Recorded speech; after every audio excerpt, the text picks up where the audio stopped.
감사합니다. 오늘 말씀에 은혜 많이 받으시기 바랍니다. 우리가 큰 문제를 만날 때, 인생의 큰 풍랑을 만날 때마다 우리가 종종 던지는 질문은 이런 질문이 아닐까 싶습니다. 주님, 우리가 어떻게 해야 됩니까? 지난 한 주간에도요, 많은 교회 목사님들이요, 이렇게 온라인상으로 서로 대화를 나누면서 어떻게 해야 됩니까? 이 시국에 우리가 어떻게 해야 됩니까? 이런 질문들을 참 많이 나누었습니다.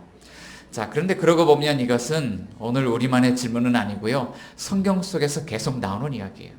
오늘 본문 말씀 가운데 들어가면 오늘 본문 속에서도요, 큰 풍랑을 만났던 배에 탄 선원들이 요나에게 이런 질문을 하고 있습니다. 11절 말씀에 우리가 어떻게 하여야 이 바다가 우리를 위하여 잔잔하겠습니까?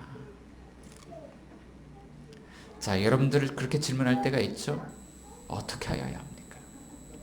자, 이때 하나님의 말씀을 받은 선지자 요나, 말씀의 사역을 감당해야 되는 선지자 요나는 이렇게 대답을 합니다. 나를 들어 바다에 던지라는 거예요.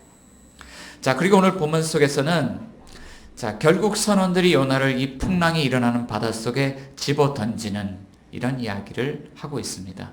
자, 그런데 본문을 문맥적으로 조금 읽다 보면 오늘 본문이 끝나는 16절 다음 1장 17절에 이런 이야기를 하고 있어요. 여호와께서 이미 큰 물고기를 예비하사 요나를 삼키게 하셨으므로 라고 말씀하고 있습니다. 자, 큰 풍랑 속에 던지는 이야기 이후에 바로 나오는 이야기는 하나님께서 이미 큰 물고기를 예비하셔서 요나를 구원하신 이야기가 시작이 되어집니다. 제 친구 중에 간혹 이런 이야기를 하는 친구가 있습니다. 나는 등산 다니는 사람을 도저히 이해를 못하겠다.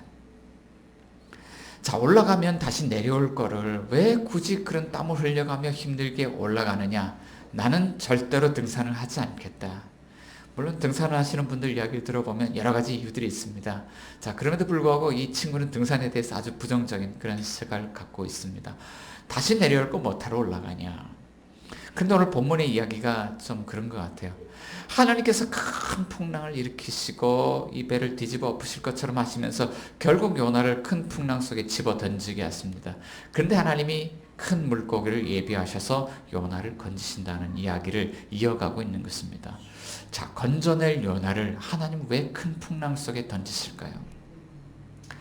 자, 오늘은 우리 인생에 추적하시는 하나님, 추적하신 하나님이란 이런 제목으로 두 번째 말씀을 나누려고 하는데, 자, 우리 인생에 큰 풍랑을 예비하시고 큰 풍랑 속에 때로는 하나님 우리를 던지기도 하시죠.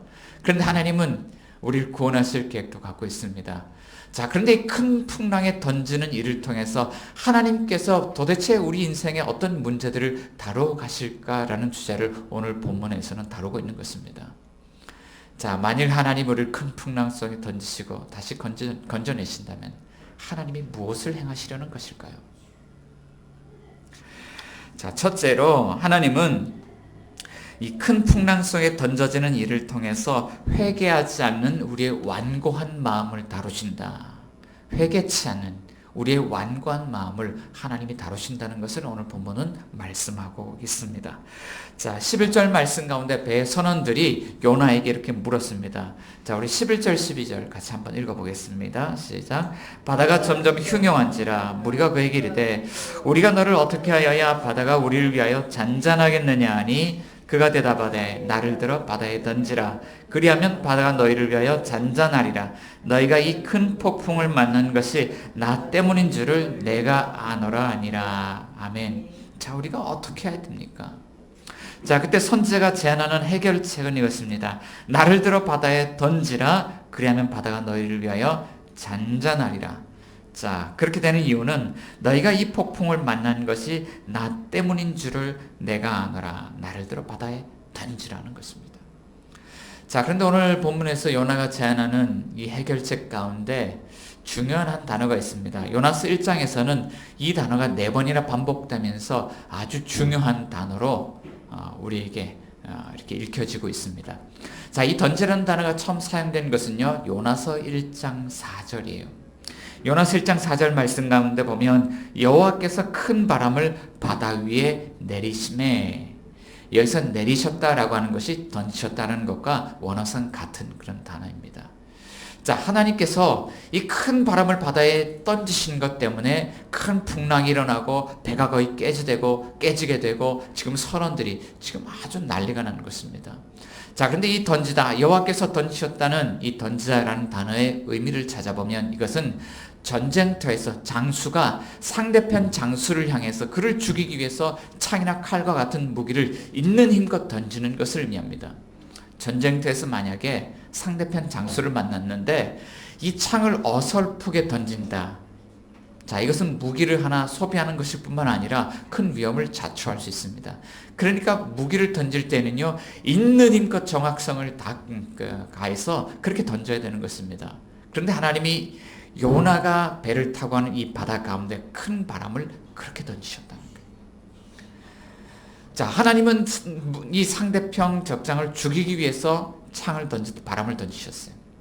자, 그런데 이 던지다라는 단어가 두 번째 어디에 사용되냐면 5절 말씀에 선원들이 바다에 짐을 던졌다라고 할 때 사용되고 있습니다. 5절 말씀 가운데 보면 사공이 두려워하여 각각 자기의 신을 부르고 또 배를 가볍게 하려고 그 가운데 물건들을 바다에 던지니라는 거예요.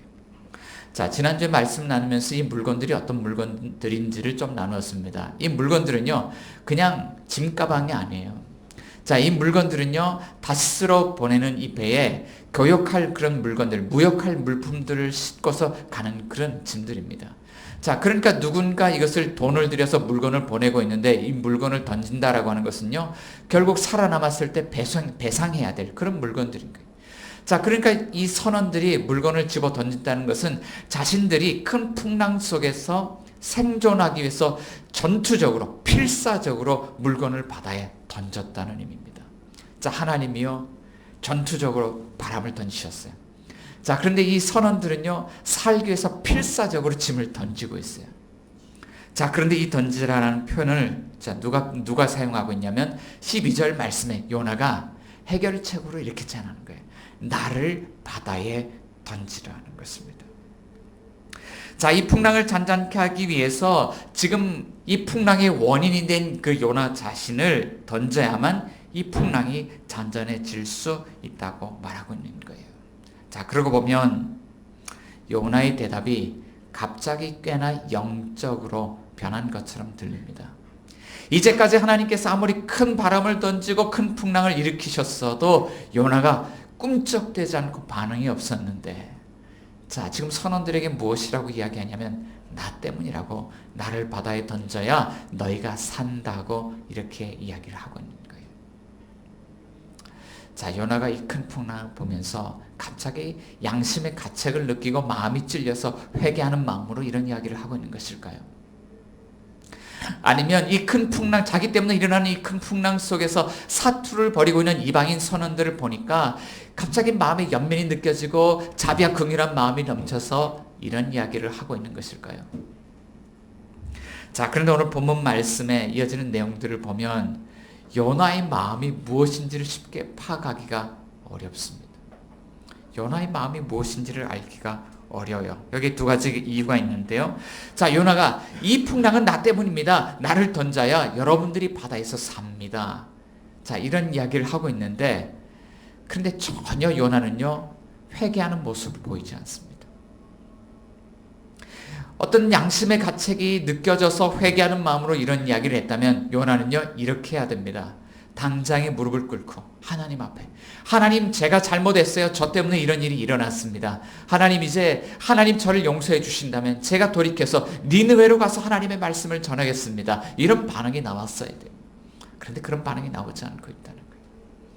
자, 그렇다면 이 이방인 선원들에 대한 연민, 긍휼한 마음 때문일까요?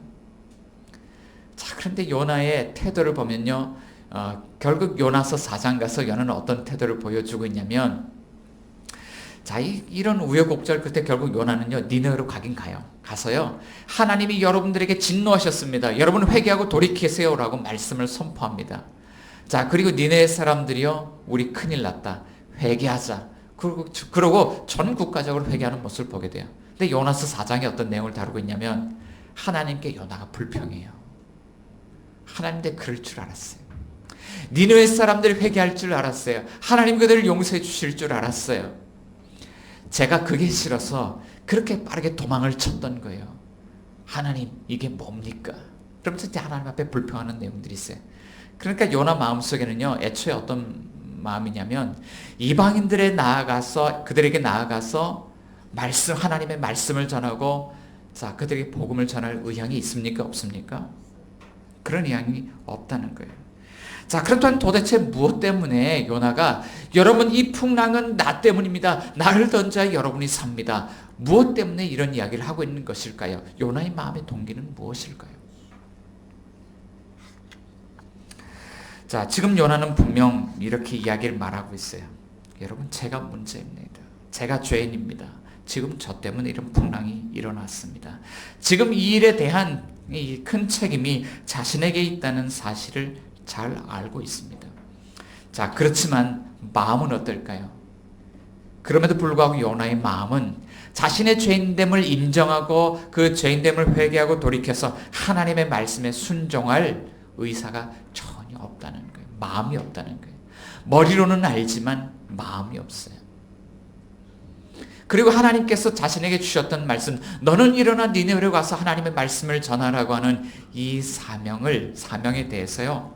자, 그는요, 순종할 마음이 없고 도리어 어떤 마음을 갖고 있냐면, 아주 완고한 마음으로, 뻣뻣한 마음으로, 아주 굳은 마음으로 하나님의 말씀을 받으려고 하지 않는다라고 하는 거예요. 그것이 지금 요나의 마음의 상태인 것입니다.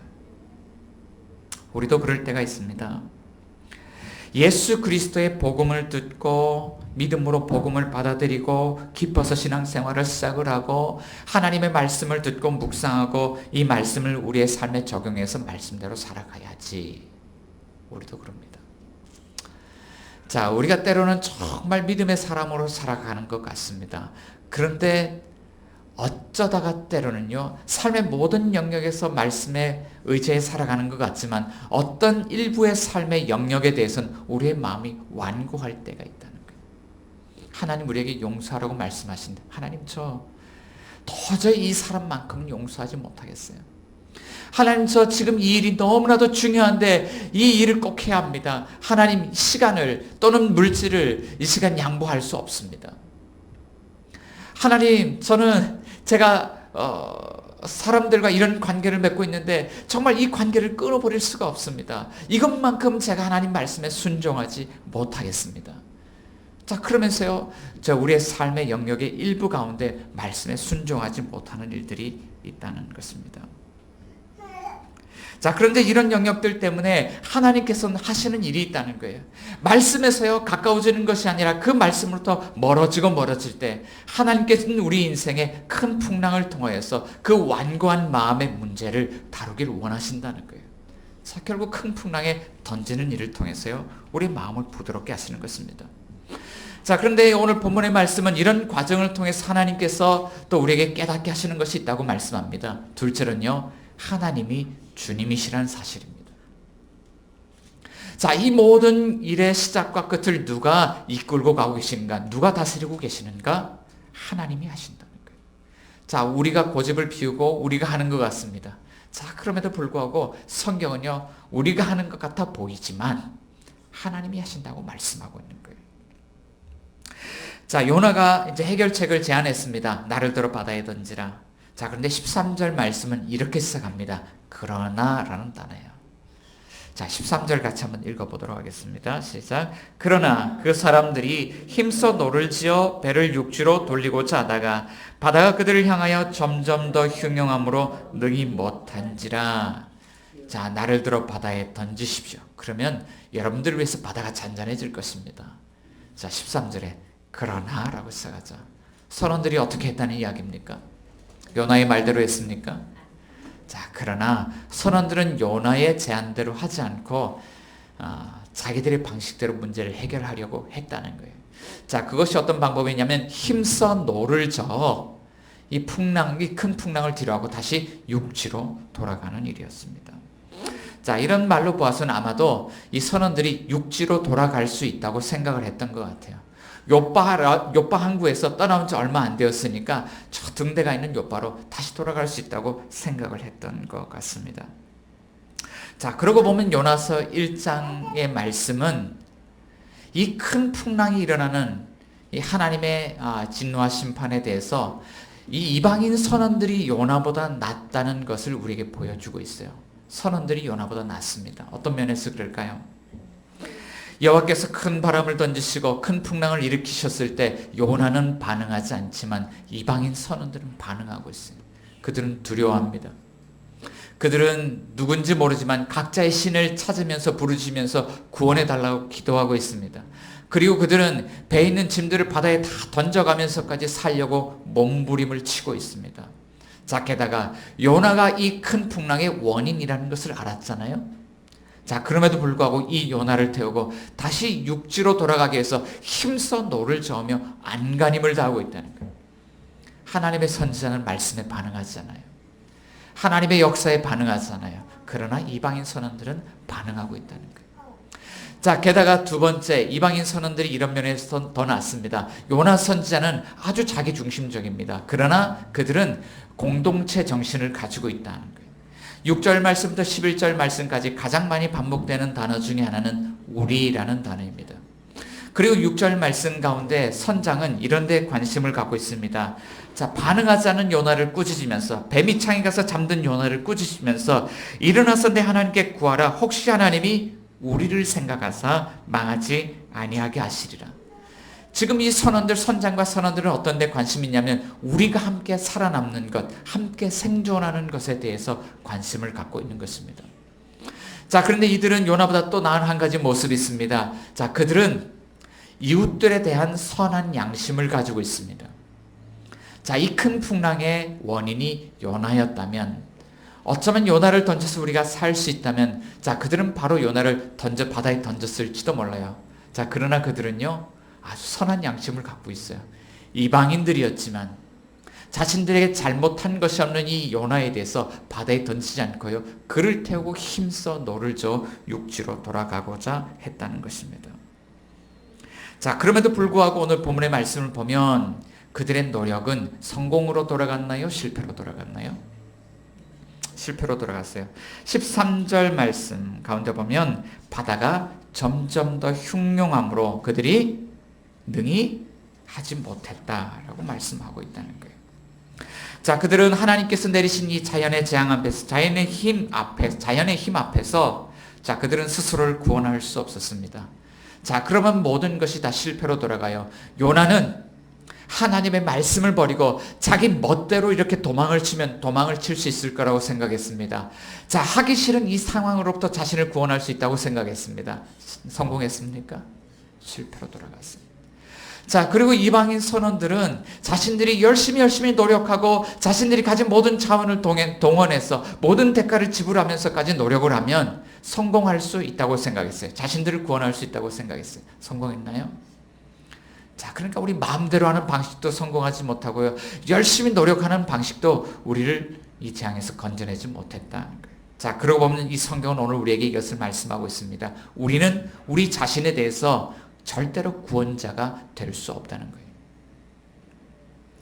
자, 그러고 보면 최근 지난 몇 해 동안 우리에게 다가왔던 자연 재앙들을 한번 이렇게 좀 생각을 해봤습니다.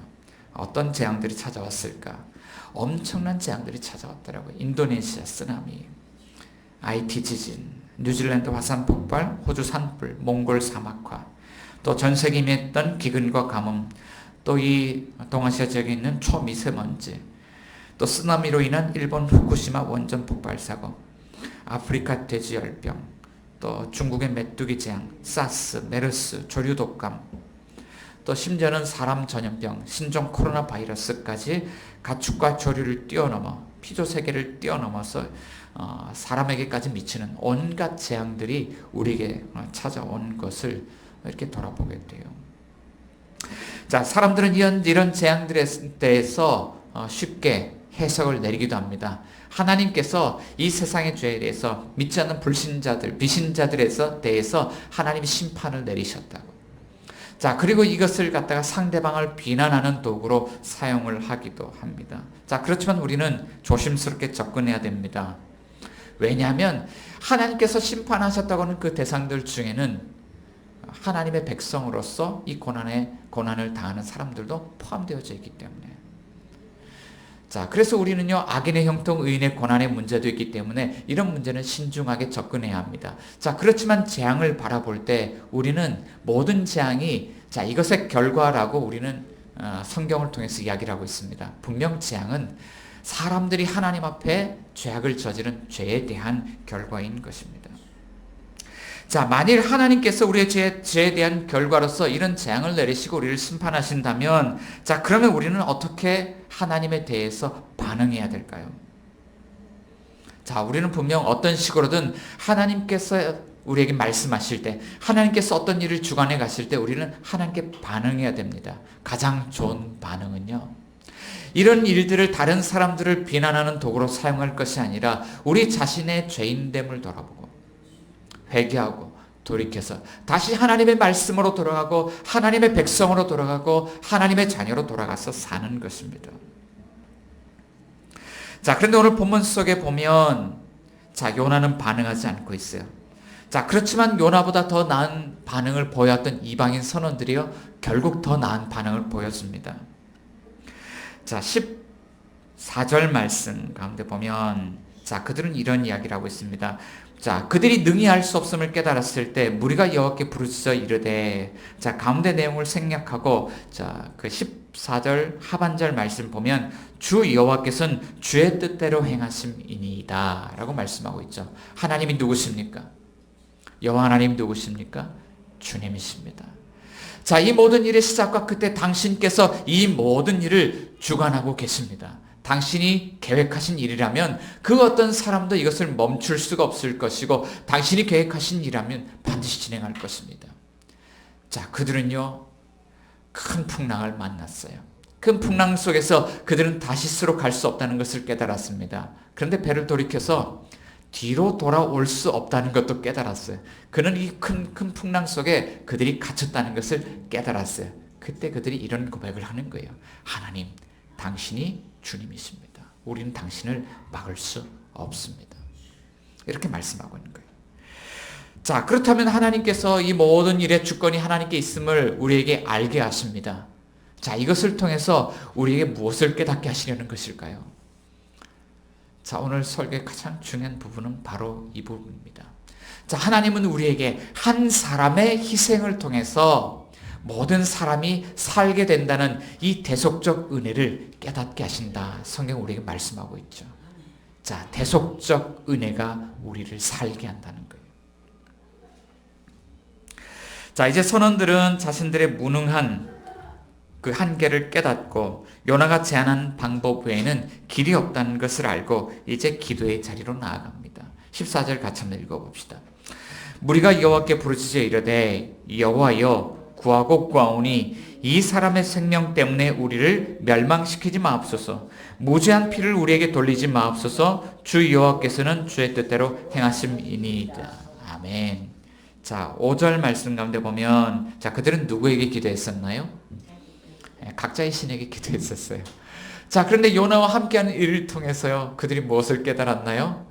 하나님이 주님이시고 그분께 기도해야 된다는 사실을 깨달았어요. 자, 마음으로요, 기도하는 기도의 대상이 달라졌습니다. 요나는요, 이방인들에게 나는 복음 전하기 싫어요, 말씀 전하기 싫어요, 그리고 몸부림치고 도망치고 있는데 결국 요나가 한 일이 뭐냐면 이 배에 탄 이방인 선원들에게요, 하나님이 주님이라는 것을 전하는 거예요. 자, 그리고 그들이 하나님 앞에 나와서 이렇게 기도합니다. 이 사람의 생명 때문에 우리를 멸망시키지 마옵소서. 그리고 무죄한 피를 우리에게 돌리지 마옵소서. 자, 지금 그들의 마음은 하나님이 주님이라는 것을 깨닫고 난 다음에 마음에 두려움이 생겼습니다. 어떤 두려움이냐면, 자, 그 하나님이야말로 우리를 정말로 멸망시킬 수 있는 하나님.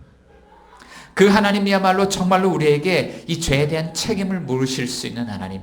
자, 그러나 이들이 해야 되는 일은요, 요나를 바다에 던져야 돼요. 이 사람의 생명을 희생시켜야 됩니다. 그러니까 하나님, 이 사람의 생명이 희생되는 것 때문에 우리를 멸망시키지 말아주세요. 하나님이 이 사람이 우리에게 잘못한 거 없지만 우리가 이 사람을 바다에 던져서 희생시킵니다. 이 사람의 무죄한 피를 우리에게 책임으로 돌리지 말아주십시오. 지금 이렇게 기도하고 있는 거예요. 자, 그들은 두렵습니다. 멸망당할까 두렵고 우리가 또 책임을 져야 될까 두렵습니다. 자, 그럼에도 불구하고 깨달은 것은요, 하나님이 주님이세요. 이 일의 사건을요, 결국 주님께 맡기고 요나를 바다에 던져야 된다는 사실을 알았어요. 자, 그래서 요나를 바다에 던지게 되는 것입니다. 자, 그랬을 때 바다가 어떤 반응을 보였을까요? 15절 말씀 가운데 보면요, 요나를 들어 바다에 던짐에 바다가 뛰는 것이 곧 그친지라. 곧 그쳤다는 거예요. 즉시로 그쳤다는 거예요. 마치 예수님께서요, 제자들과 함께 배를 타고 갈릴리 바다를 건너가는데 바람과 바다를요 잔잔하라 했을 때 곧 그쳤던 것처럼 하나님께서요 이 요나를 던졌더니 곧 그쳤다라고 말씀을 하고 있죠. 자, 그런데 여기에 재밌는 표현이 하나 나옵니다. 바다가 뛰노는 것이 그쳤다는 거예요. 여기서 뛰놀았다는 것은요, 두 가지 중첩적인 의미가 있습니다. 하나는 성난 파도가 막 배를 집어 삼킬 듯이 뛰노는 것, 이것을 뛰논다라고 이야기를 합니다. 자, 그런데 이 뛰논다라는 이 단어에 또 한 가지 의미가 있는데, 이것은 사람이 분노로 가득했을 때 마음속에 부글부글 끓어오르는 것을 뛰논다, 이 표현을 원어에서 사용을 하고 있습니다. 그러니까요, 이 성난 파도가 무엇을 표현하고 있냐면 하나님의 진노를 표현하고 있습니다. 자, 그런데 이 요나 선지자를 큰 풍랑 속에 선원들이 집어 던졌을 때, 자, 파도가 곧 그쳤는데 무엇이 또 그쳤다는 이야기냐면 이런 이야기가 돼요. 하나님의 진노가 즉시로 그쳤더라. 하나님의 진노가 즉시로 누그러졌더라. 자, 그러고 보면 오늘 요나 이야기는요, 우리가 알고 있는 그 메시지의 모형입니다. 바로 요나와 예수 그리스도, 요나는요 예수 그리스도의 모형으로서 오늘 본문에서 우리에게 등장하고 있는 거예요. 예수님께서요 유대인들이 와서 표적을 구할 때 이렇게 말합니다. 마태복음 12장 41절에 내가 너희들에게 보여줄 표적은 이것밖에 없다. 요나보다 큰 이가 여기에 있다고 말씀하신 거예요. 자, 물론 요나와 예수님 사이엔 차이점이 있습니다. 요나는, 첫 번째, 요나는 자신의 불순종, 자신의 죄 때문에 바다에 던져짐을 당했지만 예수님은요 죄가 없으시지만 온 인류의 죄 때문에 십자가의 고난 가운데 던져졌다. 자, 두 번째로 요나는 결국 선원들에 의해서 큰 풍랑 속에 던져졌습니다. 그러나 큰 물고기를 예비하신 하나님 덕분에 그는 목숨을 건졌어요. 자, 그러나 십자가에 버림을 당했던 예수 그리스도는 실제로 우리를 위하여 죽임을 당했다는 거예요. 자, 그러나 예수님과 요나 사이에 분명한 공통점이 있습니다. 요나의 희생은, 예수님의 희생은 모든 사람들을 위한 대속적인 희생이었다는 거예요. 요나 한 사람이 바다에 던져져 희생된 것 때문에 배의 선원들이 살았습니다. 예수님께서 십자가에 던져진 것 때문에 온 인류의 모든 죄인들이, 이 세상의 모든 죄인들이 살 길을 얻었다는 거예요. 자, 그러니까 마가복음 10장 45절에서 예수님이 오신 목적은 인자가 온 것은 섬김을 받으려 함이 아니라 도리어 섬기려 하고 자기 목숨을 많은 사람들의 대속물로 주기 위함이라는 거예요. 자, 두 번째, 예수님과 요나 사이에 이런 공통점이 있습니다. 요나가 바다에 던져진 직후에 하나님의 진노가 누그러진 것처럼 예수님께서 십자가에서 고난을 당하고 죽으신 그때에 하나님의 진노, 온 세상을 향한 하나님의 진노가 누그러졌다는 거예요.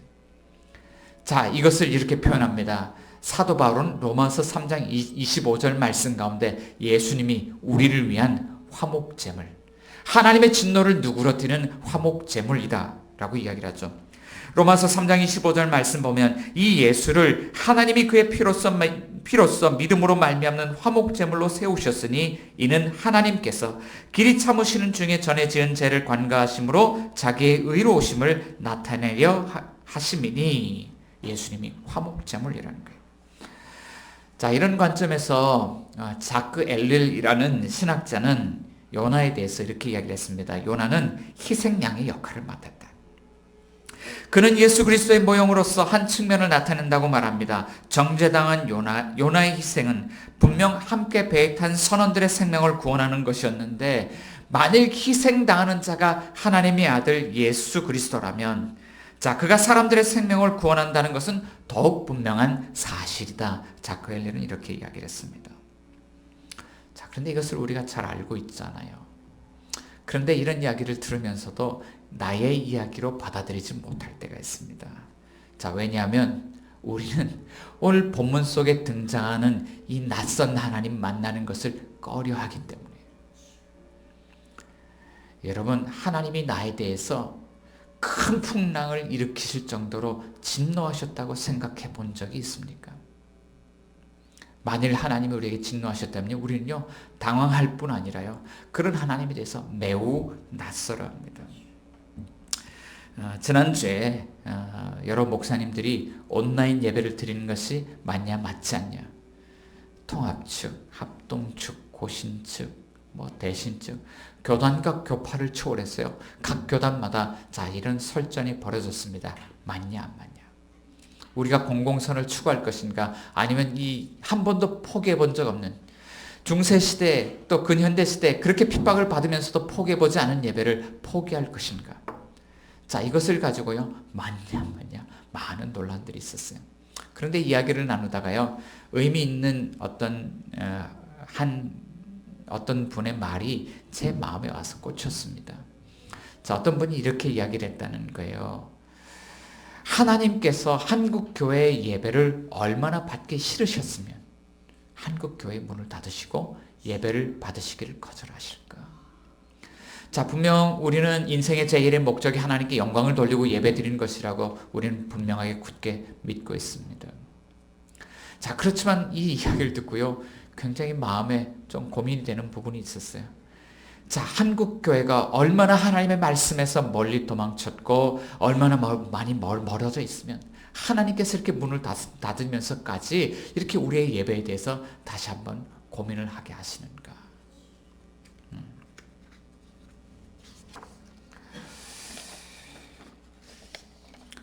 만일 하나님의 진노가 우리에게 임한 것이라면 우리는 도대체 어떻게 되는 것일까요?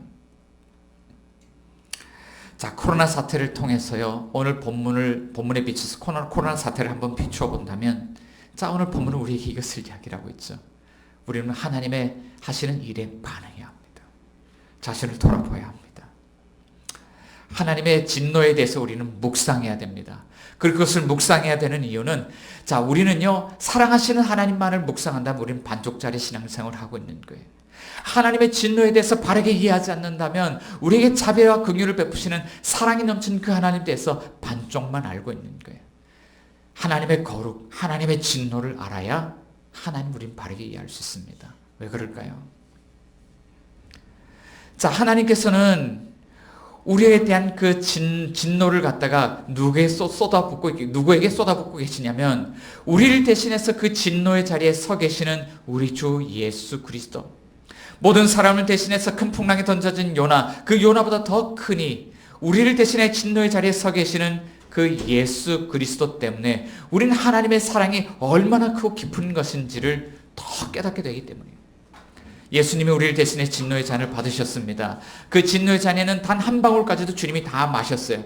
그렇기 때문에 우리가 하나님의 진노가 우리에게 임할 때 그 진노의 잔을 들어보면 우리에게 주어질 진노의 잔에 단 한 방울의 진노도 우리에게는 남아있지 않다라고 하는 것입니다.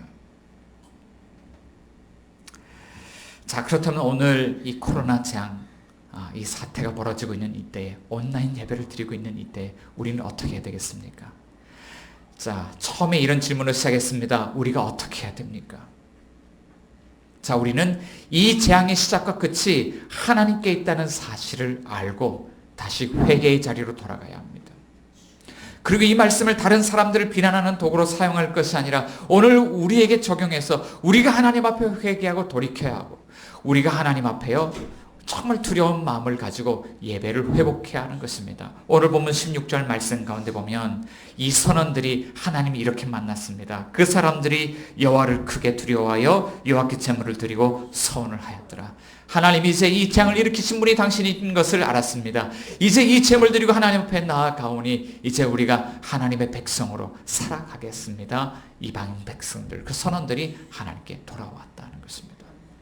이 시간 오늘 주신 말씀 가지고요, 한번 고민하고 생각하고 또 다시 우리의 삶을 조명하고 이 시간 기도했으면 좋겠습니다. 주님, 이 재앙은 우리에게 회개하라는 주님의 메시지입니다. 말씀으로부터 우리들이 너무 멀어졌기 때문에